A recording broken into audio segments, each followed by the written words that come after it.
আমার ২২ বছরের কাজের লোক আমার ঘরেই ঘুমাত। তাকে আমি সবসময় সাধারণভাবেই দেখতাম। একদিন হঠাৎ সে আমার সামনে এসে বলল, ম্যাডাম, দয়া করে আমাকে ছোট চোখে দেখবেন না। সেই রাতে যখন আমি তার দিকে তাকালাম, আমি অবাক হয়ে গেলাম। রমেশ এখন আর আগের মতো যুবক নয়, বরং এক পরিপক্ব, পরিণত মানুষের মতো আচরণ করছিল। আমি তাকে অনেকক্ষণ ধরে ডাকছিলাম, কিন্তু তার কোনো সাড়া পাচ্ছিলাম না। তাকে খুঁজতে খুঁজতে আমি তার ঘরে গেলাম। সেখানে দেখলাম রমেশ মাত্রই স্নান সেরে বাথরুম থেকে বেরিয়ে এসেছে। তার গায়ে তখনও শার্ট ছিল না। আমি প্রথমবারের মতো তাকে এমনভাবে দেখলাম। রমেশের শরীর ছিল খুব শক্তিশালী, যেন কোনো যোদ্ধার মতো। আমি অবাক হয়ে তাকিয়ে রইলাম। বহু বছর পর আমি কোনো যুবককে এভাবে দেখলাম। আমি একদৃষ্টিতে তাকিয়েছিলাম, তারপর আমি রমেশকে। আমার নাম প্রিয়া। আমি ৩৮ বছরের হলেও আমি আমার শরীরের অনেক যত্ন নিতাম। তাই আমার বয়স বেশি মনে হতো না। বন্ধুরা, আজকের গল্পটি অনেক বেশি স্পেশাল, তাই কেউ মিস করো না।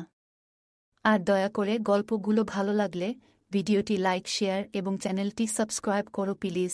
যখন থেকে রমেশ আমার বাড়িতে এসে থাকতে শুরু করল, আমার জীবনে কিছু পরিবর্তন আসতে লাগল। প্রথমে আমি ভেবেছিলাম রমেশ ছোট, সে কিছু বুঝতে পারবে না। কিন্তু ধীরে ধীরে তার আসল চরিত্র আমার সামনে আসতে লাগল। আমি কখনো ভাবতেও পারিনি যে ২২ বছরের একটি ছেলে আমার মতো ৩৮ বছরের একজন মহিলার জীবনে এমন আনন্দ বয়ে আনবে। রমেশ ২২ বছরের তরুণ, যাকে আমি গ্রামের বাড়ি থেকে আমার বাড়িতে কাজের জন্য নিয়ে এসেছিলাম। আমার বাড়িতে শুধু আমি আর আমার ১ বছরের সন্তান ছিল।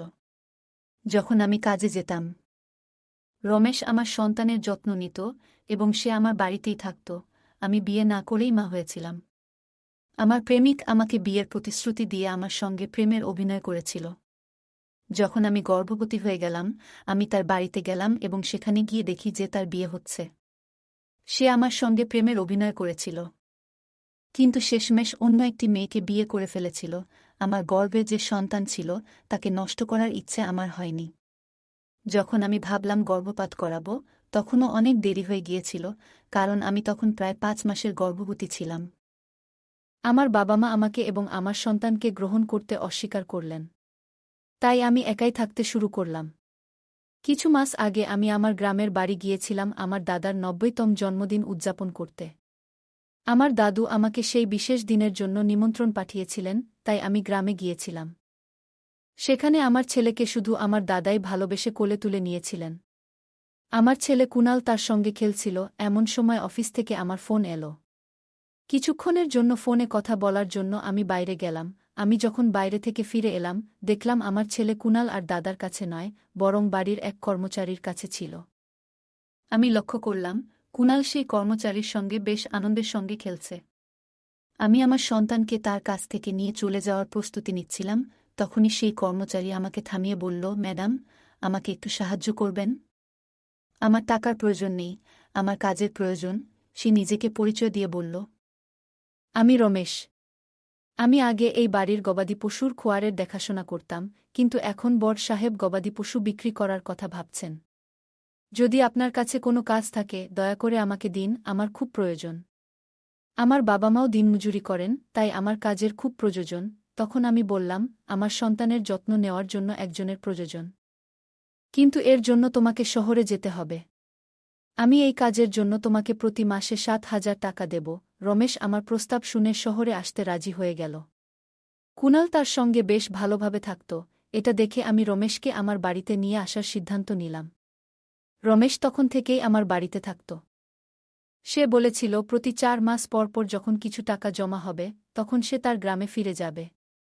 রমেশ সারা দিন আমার সন্তানের যত্ন নিত এবং ঘরের কাজে আমাকে সাহায্য করত। ১ মাস হয়ে গেছে রমেশ আমাদের বাড়িতে এসেছে, আর এই ১ মাসে সে নিজের কাজকে খুবই আন্তরিকতার সঙ্গে করেছে।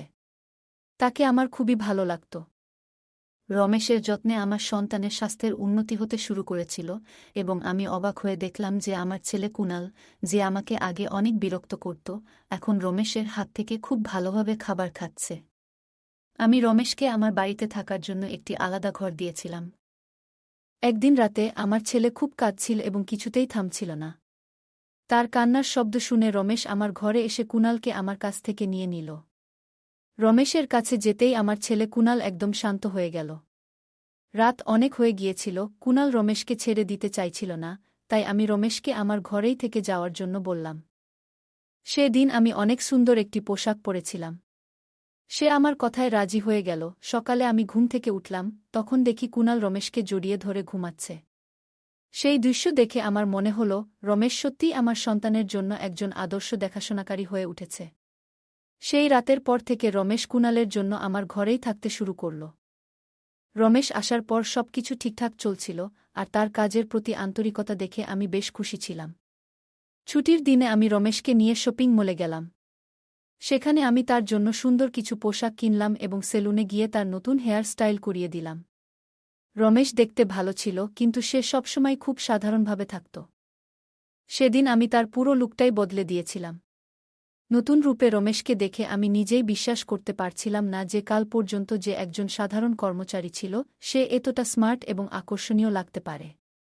শপিং মল থেকে আমরা যখন বাড়ি ফিরলাম, কুনাল ঘুমিয়ে পড়েছিল। আমি তাকে তার ঘরে নিয়ে বিছানায় শুইয়ে দিলাম এবং পানি আনতে বাইরে যেতে লাগলাম। ঠিক তখনই রমেশ আমার জন্য পানি নিয়ে এলো। আমি পানি খেয়ে গ্লাসটা রেখে দিলাম, আর লক্ষ্য করলাম রমেশ আমাকে তখন থেকেই এক দৃষ্টিতে দেখছিল। হঠাৎ করেই সে আমাকে আলতো করে জড়িয়ে ধরল। অনেক বছর পর কোনো পুরুষের আলিঙ্গন পেলাম, আমি অবাক হয়ে তাকে দূরে সরিয়ে দিলাম। তখন রমেশ বলল, ম্যাডাম, আজ আপনার জন্যই আমি প্রথমবারের মতো নিজেকে ভালোবাসতে শিখেছি। জীবন সত্যিই সুন্দর, শুধু সেটাকে কিভাবে উপভোগ করতে হয় তা জানা দরকার। আজ আপনি আমাকে সম্পূর্ণ বদলে দিয়ে আমার উপর অনেক বড় অনুগ্রহ করেছেন। সত্যিই আমি এখন অনেক ভালো লাগছি। রমেশের মুখে সেই আনন্দের হাসি দেখে আমিও খুশি হয়ে গেলাম। কারণ কোনো গরিবের উপকার করতে আমার অনেক ভালো লাগে। পরের দিন থেকেই রমেশ খুব পরিপাটি ও সুশৃঙ্খলভাবে থাকতে শুরু করল। সে মাত্র ২২ বছরের হলেও গ্রামের ছেলে হওয়ার কারণে তার শারীরিক গঠন ছিল মজবুত। সে প্রতিদিন বাড়িতেই শরীরচর্চা করত, আর তার উচ্চতাও বেশ ভালো ছিল। একদিন আমি তার পড়াশোনা সম্পর্কে জানতে চাইলে সে বলল, এখন আর তার পড়াশোনায় মন নেই। প্রতিদিন সকালে অফিসে যাওয়ার আগে আমি আমার সন্তানের প্রতি ভালোবাসা প্রকাশ করতাম। আজ সকালে অফিসে যাওয়ার আগে যখন আমি আমার ছেলে কুনালকে আদর করতে গেলাম, দেখি সে রমেশের কোলে বসে আছে। হঠাৎ আমার ছেলে কুনাল মুখটা ঘুরিয়ে নেয়, আর আমার ঠোঁট অজান্তে রমেশের গালে স্পর্শ করে। আমি কিছুটা অপ্রস্তুত হয়ে পড়েছিলাম এবং দ্রুত রমেশের কাছে ক্ষমা চাইলাম। ঘটনাটি আমাকে অস্বস্তিতে ফেলে দিলেও রমেশ বিষয়টি সহজভাবে গ্রহণ করল। আমি তখন রমেশের কাছে ক্ষমা চেয়ে অফিসে চলে গেলাম। সন্ধ্যায় যখন বাড়ি ফিরলাম, তখনও আমি রমেশের চোখে চোখ রাখতে পারছিলাম না। রমেশ কুনালকে খাইয়ে ঘুম পাড়িয়ে দিয়েছিল, তারপর আমরা একসঙ্গে রাতের খাবার খেয়ে নিলাম।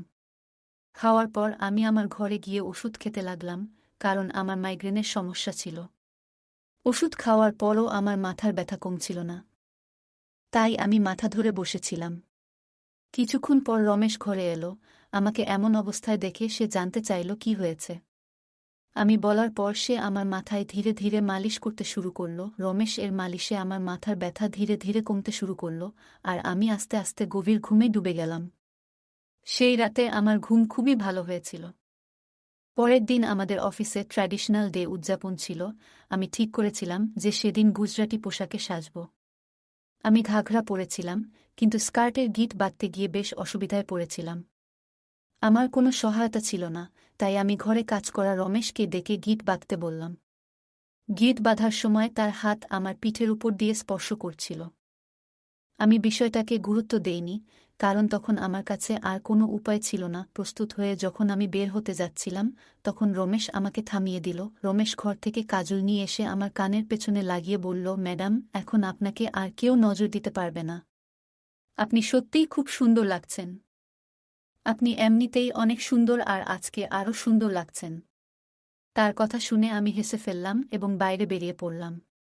সেদিন সন্ধ্যায় যখন আমি বাড়ি ফিরলাম, তখন আমার সঙ্গে আমার এক বান্ধবী এবং তার বন্ধু ছিল।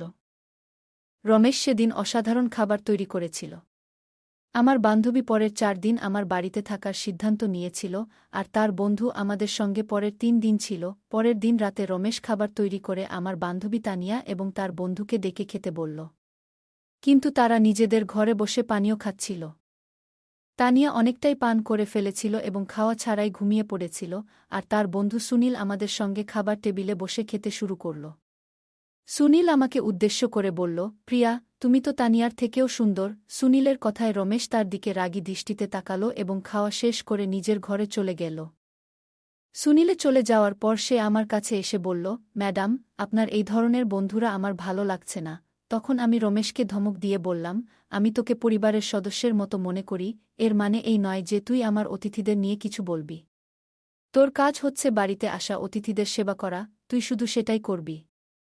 আমাকে শেখানোর চেষ্টা করার দরকার নেই। আমি আমার ঘরে চলে গেলাম। যদিও আমি রমেশকে ধমক দিয়েছিলাম, তবুও সে আমার জন্য পানি নিয়ে এলো। আমি আমার ওষুধ খেয়ে পানি পান করে শুয়ে পড়লাম। সেদিন রমেশ আমার ঘরে ঘুমাতে আসেনি বলে মনে হচ্ছিল, কিন্তু সকালে ঘুম ভাঙতেই দেখি সে আমার পাশে শুয়ে আছে। সকালে ঘুম থেকে উঠতেই দেখি তানিয়া আমার সামনে দাঁড়িয়ে আছে এবং তার মুখে বিরক্তির ছাপ। রমেশকে সামনে আনা হলো, তার হাতে তানিয়ার ওড়নাটা বাঁধা ছিল।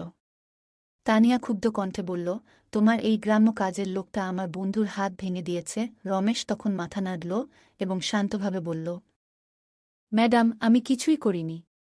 রাতে সুনীল সাহেব মদ্যপ অবস্থায় ছিলেন, সম্ভবত তার ভারসাম্য হারিয়ে পড়ে গিয়েছিলেন। আমি তো সুনীল সাহেবের উপর হাত তুলতে যাব কেন? তানিয়া তখনও কিছুটা অস্বাভাবিক অবস্থায় ছিল বলে মনে হল। রমেশ আমার জন্য তাদের কাছে ক্ষমা চেয়ে নিল। তানিয়া ও সুনীল তখন সেখান থেকে চলে গেলেন এবং রমেশ আমার কাছেও ক্ষমা চাইতে শুরু করল। আমি জানতাম রমেশ কোনো ভুল করেনি। আজ আমি ছুটি নিয়েছিলাম কারণ কয়েকদিন ধরে আমি খুব ব্যস্ত ছিলাম। তাই ভাবলাম আজ একটু নিজেকে সময় দেব। সকালে নাশতা করার পর আবারও 1 ঘন্টার জন্য ঘুমিয়ে পড়লাম। রামার ছেলে কুনালও আমার সঙ্গে ঘুমিয়ে পড়েছিল। ঘুম থেকে উঠে মনে হল 1 কাপ চা খুব দরকার। আমি রমেশকে ডেকে চা বানানোর জন্য বললাম। আমি তাকে অনেকক্ষণ ধরে ডাকছিলাম, কিন্তু তার কোনো সাড়া পাচ্ছিলাম না। তাকে খুঁজতে খুঁজতে আমি তার ঘরে গেলাম। সেখানে দেখলাম রমেশ মাত্রই স্নান সেরে বাথরুম থেকে বেরিয়ে এসেছে। তার গায়ে তখনও শার্ট ছিল না। আমি প্রথমবারের মতো তাকে এমনভাবে দেখলাম। রমেশের শরীর ছিল খুব শক্তিশালী, যেন কোনো যোদ্ধার মতো।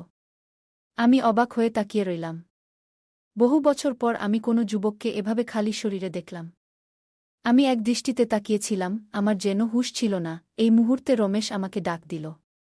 তখন দেখি সে শার্ট পরে আমার সামনে দাঁড়িয়ে আছে, কিন্তু আমি তখনও তাকিয়ে আছি, যেন আমার মনোযোগ ছিল অন্য কোথাও। রমেশ আমার চোখের সামনে হাতের চুটকি বাজালো। আমি হুঁশে ফিরলাম। তাকে বললাম, আমার জন্য 1 কাপ চা বানিয়ে দাও। আজকের দিনটা আমি নিজের জন্য একটু আলাদা করে রেখেছিলাম। তাই দুপুরবেলা নিজের ঘরে বসে রিল্যাক্স করার জন্য ত্বকের যত্ন নিচ্ছিলাম। আমি তখন শর্টস আর গাউন পরেছিলাম এবং আমার পায়ের ওয়াক্সিং করছিলাম। ওয়াক্সিং করার সময় একটু বেশি গরম ওয়াক্স পায়ে পড়ে যায়, যার ফলে পা পুড়ে যায়। ব্যথায় আমার মুখ দিয়ে শব্দ বেরিয়ে গেল। আমার ব্যথার শব্দ শুনে রমেশ দ্রুত ঘরে আসে। সে এসে পায়ের পুড়ে যাওয়া অংশ থেকে গরম ওয়াক্স সরিয়ে দেয় এবং সেখানে সাবধানে ক্রিম লাগিয়ে দেয়। তার সাহায্য আমার পায়ে স্বস্তি এনে দেয়, যদিও তার স্পর্শের কারণে আমি কিছুটা অস্বস্তি বোধ করছিলাম। রমেশ ও আমি ঘরের কিছু কাজ করছিলাম, কিন্তু আমার মধ্যে তখন কিছু অনুভূতি তৈরি হচ্ছিল যা বোঝানো কঠিন। হঠাৎ রমেশের চোখ আমার দিকে পড়তেই আমি ব্যথার কারণে আবার একটু কুঁকিয়ে উঠলাম। রমেশ চিন্তিত মুখে বলল, ম্যাডাম, আপনি এখন বিশ্রাম নিন। বাকি যা দরকার আমাকে বলুন, আমি সব ঠিক করে দেব। আমি তাকে আমার পায়ের বাকি অংশের ওয়াক্সিং করার জন্য বললাম। রমেশ আমার কথা মতো কাজ করল, এমনকি আমার মুখেও হালকা ম্যাসাজ করে দিল। তার স্পর্শে আমি বেশ আরাম বোধ করলাম। আজকের ছুটির দিনটা আমার জন্য বেশ শান্তিপূর্ণ ছিল। রমেশ সত্যিই সব দিক থেকেই নিখুঁত ছিল, কোনো কাজই তার জন্য কঠিন মনে হতো না। আজকে রাত নামতেই আমি তাকে আমার ঘরে না থাকার জন্য অনুরোধ করলাম। দিনের বেলায় আমি ঘরে থাকি না, তাই অন্তত রাতটা আমি আমার সন্তানের সঙ্গে একান্তে কাটাতে চেয়েছিলাম। প্রতিবার রমেশ ঘরে থাকা আমার পছন্দ হতো না, তাই আজ রাতে তাকে অন্য ঘরে থাকার জন্য বললাম। দিনগুলো এভাবেই চলতে থাকল। কিছুদিন রমেশ ছাড়া আমার ছেলে কুনাল রাতে ঘুমাতে পারত না। কিন্তু ধীরে ধীরে সে কান্না বন্ধ করল। এদিকে আমি নিজেও কিছু পরিবর্তন অনুভব করতে শুরু করলাম। প্রতিদিন সকালে ঘুম থেকে উঠলেই শরীর ভারী লাগতে শুরু করল। হঠাৎ এই পরিবর্তন কেন হচ্ছে তা বুঝতে পারছিলাম না। আমার শরীরের যন্ত্রণা এতটাই বেড়ে গিয়েছিল যে বিছানা থেকে ওঠারও ইচ্ছা থাকত না। তাই আমি অফিস থেকে 1 সপ্তাহের ছুটি নিয়ে নিলাম, যেন কিছুটা বিশ্রাম নিয়ে সুস্থ হয়ে উঠতে পারি। এই সময়ে কুণাল প্রায় পুরোটা সময় রমেশের সঙ্গে কাটাচ্ছিল। মাঝে মাঝে আমার ছেলের খিদে পেলে কুণালকে আমার কাছে নিয়ে আসত। আজ আমি আমার কোমর ধরে বসেছিলাম। রাতের বেলায় রমেশ এক গ্লাস পানি নিয়ে আমার ঘরে আসে। আমার কোমরের উপর হাত দেখে সে বুঝে গেল আমার কোমরে খুব ব্যথা হচ্ছে।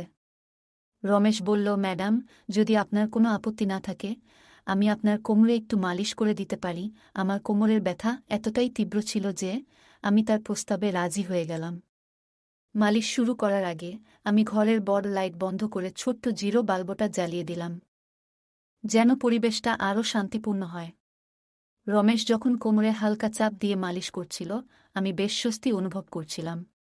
মালিশ শেষ হওয়ার পর মনে হলো যেন আমার ব্যথা একেবারে হাওয়ায় মিলিয়ে গেল। মালিশ করার সময় রমেশ আমাকে জিজ্ঞেস করল, ম্যাডাম, আপনার কি কখনো কুণালের বাবাকে মনে পড়ে না? আপনি এত সুন্দর এবং তরুণী হয়ে একা কেন? তার প্রশ্নের কোনো সঠিক উত্তর আমার কাছে ছিল না।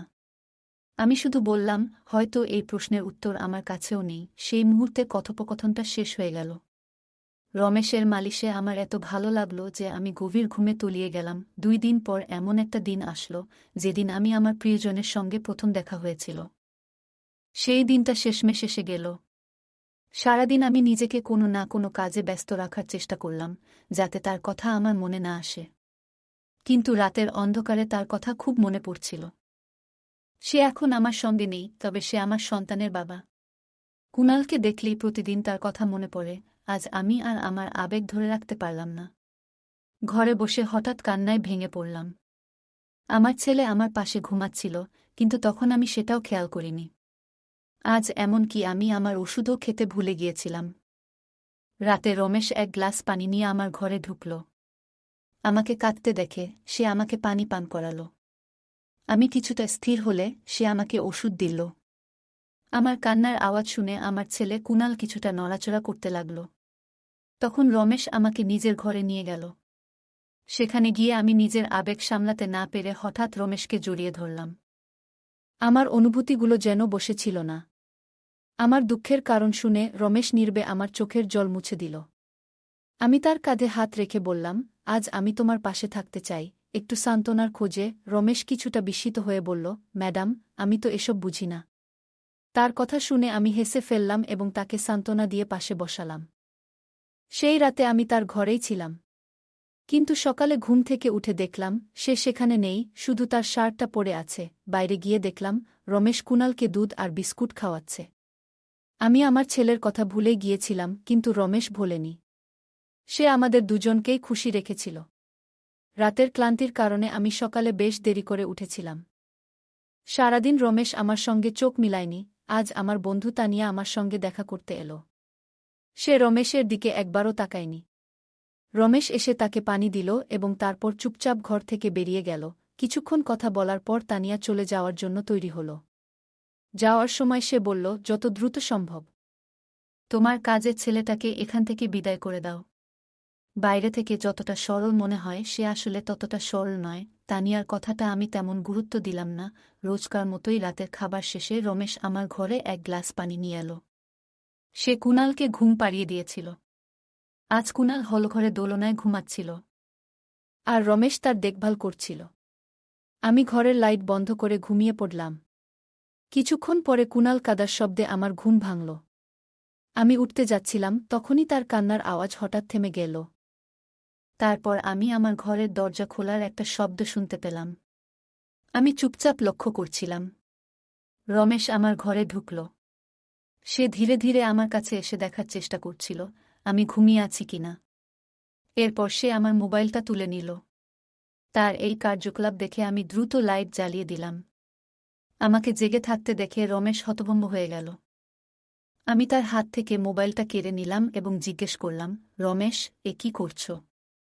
এত রাতে তুমি এখানে কি করছ? সে কিছু না বলেই চলে যাওয়ার চেষ্টা করল, কিন্তু আমি তাকে এত সহজে ছেড়ে দেওয়ার ইচ্ছা করিনি। আমি তাকে তার সেই ভিডিও দেখালাম যেখানে তানিয়া একদিন এসে আমাকে একটা ভিডিও দেখালো। যেটা তার বয়ফ্রেন্ড সুনীলের সঙ্গে রমেশের মারপিটের দৃশ্য ছিল। সেদিন সুনীল এর মোবাইলের ক্যামেরা ভুলবশত চালু ছিল এবং সেই ঘটনাটা পুরোপুরি রেকর্ড হয়ে যায়। সেই ভিডিও দেখার পর থেকেই আমি রমেশের উপর নজর রাখছিলাম। আমি রমেশকে ডেকে বললাম, রমেশ, তুমি মিথ্যে কেন বললে? কেন সুনীল এর উপর হাত তুলেছিলে? রমেশ একটু থেমে বলল, যে কেউ আপনাকে ক্ষতি করার চেষ্টা করবে তার সঙ্গে আমি এমনই করব। ম্যাডাম, সেদিন রাতে সুনীল মদ্যপ অবস্থায় আপনার ঘরে ঢুকেছিল আর সে আপনার সাথে খারাপ ব্যবহার করতে চেষ্টা করছিল। এজন্যই আমি তার উপর হাত তুলেছিলাম। রমেশের কথা শুনে আমি অবাক হয়ে বললাম। আমি বললাম, ঠিক আছে, আমি তোমার কথা মেনে নিচ্ছি, কিন্তু তুমি আমার পানিতে ঘুমের ওষুধ কেন মেশাচ্ছিলে? আজ আমি নিজেই দেখেছি তুমি আমার পানিতে ওষুধ মিশিয়েছিলে। তোমার নজর আমার উপর ছিল, আর যেটা তুমি চেয়েছিলে সেটা আমি তোমাকে দিয়েছি। এখন তোমার কাজ শেষ, তুমি তোমার গ্রামে ফিরে যাও। আমার কথা শুনে রমেশ বলল, ম্যাডাম, আপনি যা ভাবছেন সেটা মোটেও ঠিক নয়। গতরাতে আমি কিছুই ভুল করিনি। হ্যাঁ, আমি আপনার পানিতে ঘুমের ওষুধ মেশাই যাতে আপনি ঘুমিয়ে পড়েন, কিন্তু আমি আপনার সঙ্গে কিছুই করতে চাইনি। কয়েকদিন আগে রাতে আমি আপনাকে ফোনে কথা বলতে দেখেছিলাম। আমি বুঝতে পেরেছিলাম আপনি আবারও আপনার সেই প্রেমিকের সঙ্গে দেখা করার পরিকল্পনা করছেন, এবং সেই দেখা আপনার নিজের বাড়িতেই হওয়ার কথা ছিল। আমি এটা আটকাতে চেয়েছিলাম, কারণ সেই ব্যক্তি এখনও আপনাকে প্রতারণা করছে। সে আপনাকে মিথ্যে কথা বলছে। সে আপনাকে ধোঁকা দিচ্ছে, আর তার লক্ষ্য আপনার সন্তানকে আপনার কাছ থেকে দূরে নিয়ে যাওয়া। তার স্ত্রী সন্তান ধারণ করতে পারে না, তাই সে আপনার কাছাকাছি আসতে চাচ্ছে। সে তার স্ত্রীকে তালাক দেয়নি, আর এসব কথাই সে আপনাকে গোপন করেছে। আমি বিস্মিত হয়ে রমেশকে জিজ্ঞেস করলাম, রমেশ, তুমি এসব জানলে কিভাবে? তুমি কে? এসব তথ্য তুমি পেলে কোথা থেকে? রমেশ উত্তরে বলল, আপনার বাবা সাহেব আমাকে আপনার ছবি দেখিয়েছিলেন। রমেশ বলল, প্রথমবার আপনাকে দেখে খুব ভালো লেগেছিল, কিন্তু আপনার বাবা সাহেব বলেছিলেন যে আপনি বিয়ে করতে চান না। তখনই আমরা দুজনে মিলে একটা পরিকল্পনা করি। আপনার জীবনে জায়গা করে নেওয়ার জন্য আমি এখানে এসেছিলাম। তবে এখানে আসার পর দেখলাম অনেকেই আপনাকে ভুল উদ্দেশ্যে কাছে টানতে চাইছে। তখন থেকেই আমি আপনার সুরক্ষা করা শুরু করি। রমেশ আসলে 22 বছর বয়সী ছিল না।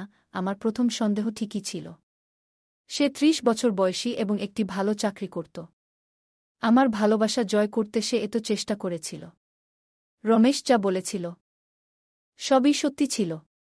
সে আমার প্রেমিক সম্পর্কে যা কিছু বলেছিল তার সবকিছুই সঠিক প্রমাণিত হয়েছে। রমেশের মতো একজন সৎ জীবনসঙ্গী এবং আমার সন্তানের জন্য একজন দায়িত্বশীল বাবা পাওয়া আমার জন্য সত্যিই বড় সৌভাগ্যের ব্যাপার। আমি আমার পুরনো প্রেমিকের প্রতারণা থেকে বেঁচে গেছি। আজ আমি রমেশ, যার আসল নাম বিজয়, তার সঙ্গে খুব সুখী। সে আমাকে এবং আমার সন্তানকে অনেক ভালোবাসে। আমার বাবা সাহেবের কারণেই আজ আমি আমার নতুন পরিবার শুরু করতে পেরেছি। রমেশের মতো একজন জীবনসঙ্গী পাওয়া আমার জন্য সত্যিই আশীর্বাদ। বন্ধুরা, যারা সত্যিকারের ভালোবাসে তারা কখনো কোনো কঠিন সময়ে আপনাকে ছেড়ে যাবে না। সম্পর্ক টিকিয়ে রাখার জন্য কোনো কারণের প্রয়োজন হয় না, কিন্তু সম্পর্ক ভাঙার জন্য একটা অজুহাতই যথেষ্ট। এই ছিল আজকের আমাদের ছোট্ট গল্প। গল্পটা কেমন লাগলো জানাতে ভুলবে না। আরও মজার মজার রোমান্টিক গল্প শুনতে চাইলে ভিডিওটি লাইক, শেয়ার এবং চ্যানেলটি সাবস্ক্রাইব করতে এবং বেল আইকনটি ক্লিক করতে ভুলবে না। ধন্যবাদ।